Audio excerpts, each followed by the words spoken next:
संस्कृताय नमो नमः। अहं रेणुझास्मि, नागार्जुन संस्कृत महाविद्यालये तत्रैव साहित्यविषये शिक्षकोऽस्मि अंशकार्ये। अद्य उपशास्त्रे प्रथमवर्षे द्वितीयवर्षे च छात्राणां शीर्षकः वर्तते महाकविकालिदासस्य विरचित रघुवंशमहाकाव्यस्य चतुर्दशसर्गस्य चतुर्विंशति श्लोकस्य पाठयामि। गुरोः सदारस्य निपीड्य पादो समाप्य सान्ध्यं च विधिं दिलीपः दोहावसाने पुनरेव दोग्ध्रिं भेजे भुजो छिन्न रिपुर्निसर्णम् तामन्ति कन्यस्तबले प्रदीपा मवान्यस्य गोप्ता गृहिणे सहाय क्रमेण सूक्ता मनुसंविवेश सूक्तोत्थितां प्रातरनुदतिष्ठत्। यदा त्रयोविंशतिश्लोकस्य प्रथमतः अन्वयः वदामि यद भुजो छिन्न रिपुः दिलीपः सदारस्य गुरोः पादो निपीड्य सान्ध्यं विधिं समाप्य च दोहावसाने निश्चणां दोग्ध्रिं एव पुनः भेजे। अर्थात व्याख्यायः भुजो छिन्न रिपुर् दिलीपः सदारस्य अर्थात दारैररुन्धत्या सह वर्तमानस्य गुरो किम् उभयोरप्रीत्यर्थः यदा भार्या जायात्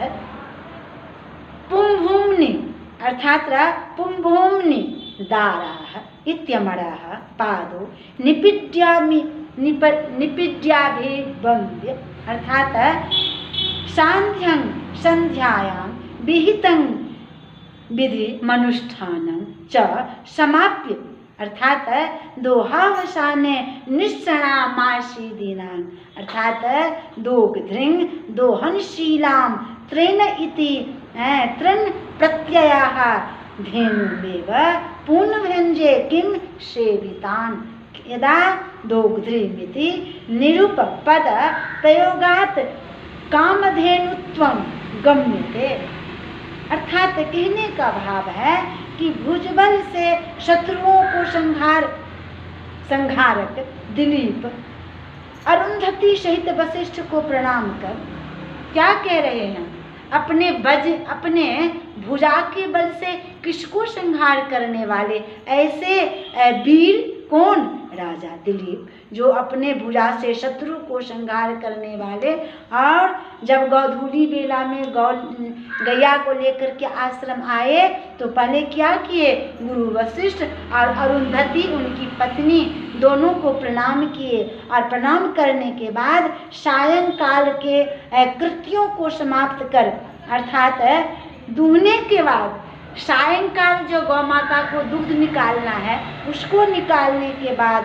बैठी हुई नंदिनी की सेवा करने लगे और बैठी हुई नंदिनी को सेवा के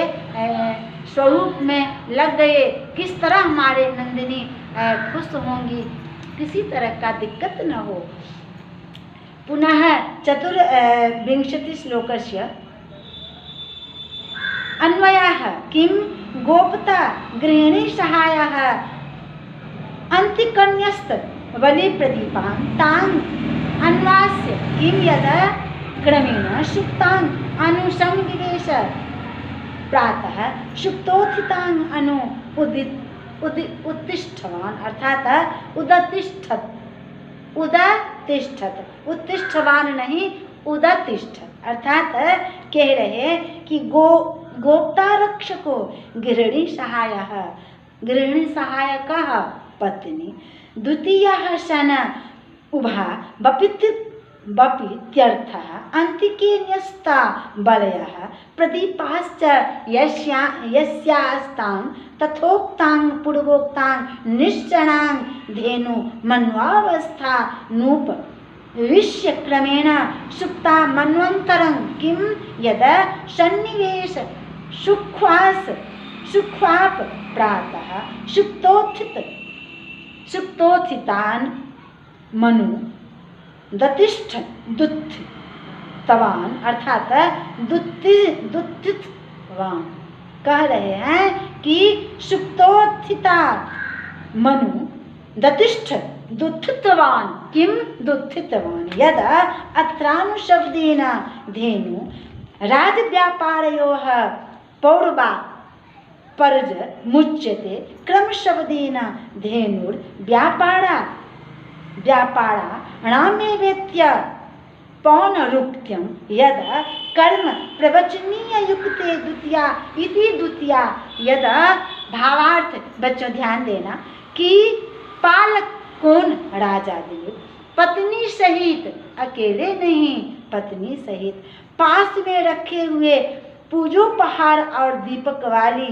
नंदिनी के निकट बैठे उसके सोने के बाद सोते थे और सुबह उठने के बाद उठते थे। कहने का भाव इस श्लोक का कि जब शाम के हर उन गौ माता की सोने से पहले तक जो कार्य निवृत्ति स्वरूप को संपादन करके राजा दिलीप और उनकी धर्म पत्नी सुदक्षिणा कब सोते थे जब नंदिनी सो जाती थी तब वो सोते थे। फिर प्रातःकाल जब नंदिनी उठती थी तुरंत मुहूर्त बेला में मुहूर्त टाइम में उठ जाती थी नंदिनी। निश्चित है वो तो कामधेनु नंदिनी है, वो नहीं जागेंगी तो और कौन। तो जब वह मुहूर्त बेला में जाग जाती थी नंदिनी तो तुरंत उसके बाद राजा दिलीप और उनकी पत्नी सुदक्षिणा से दोनों